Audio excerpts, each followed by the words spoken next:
اویس احمد صاحب پوچھتے ہیں کہ نون کے مطابق PMLN کے مطابق ملک ترقی کر رہا ہے، یہ بات درست ہے نہیں ہے؟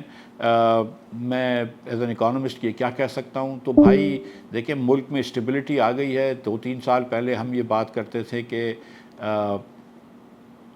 ملک جو ہے وہ ڈیفالٹ ہو جائے گا، آج اللہ کی مہربانی سے وہ بات نہیں ہوتی، تو کافی حد تک اسٹیبلٹی آ گئی ہے، جس کی 2 بڑی وجوہات یہ تھیں کہ دنیا میں خام تیل کی قیمت کم ہو گئی، جس کی وجہ سے ہمارا امپورٹ بل کم ہو گیا، جس کے علاوہ ہمارے را مٹیریل وغیرہ جو ہیں کموڈٹیز، وہ کھانے پینے کا تیل ہوا، یوریا ہوا، دیگر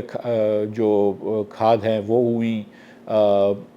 LNG ہوا، یہ کافی چیزیں جو ہیں وہ دنیا بھر میں گندم کپاس وغیرہ سستا ہو گیا، جس کی وجہ سے یہاں پہ مہنگائی بھی کم ہو گئی، اور یہاں پہ یا مہنگائی کی رفتار بھی کم ہو گئی، اور یہاں پہ ساتھ ساتھ جو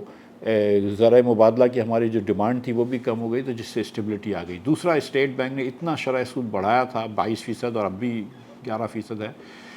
کہ جس کی وجہ سے یہاں پہ جو کھپت ہوتی ہے وہ کھپت کم کر دی چیزوں کی، لوگوں کے پاس پیسے ہی نہیں رہے تو کھپت کم ہو گئی، تو جس کی وجہ سے بھی اسٹیبلٹی آ گئی ہے۔ مگر تو یہاں تک یہ بات درست ہے کہ ملک میں اسٹیبلٹی آ گئی ہے، لیکن دوسری طرف اگر آپ دیکھیں تو 3 سال سے ہر سال پاکستانی اوسطاً غریب ہو رہے ہیں، ہماری قوت خرید کم ہو رہی ہے، ہماری تنخواہیں کم ہو رہی ہیں، ہماری آمدن کم ہو رہی ہے۔ تو جب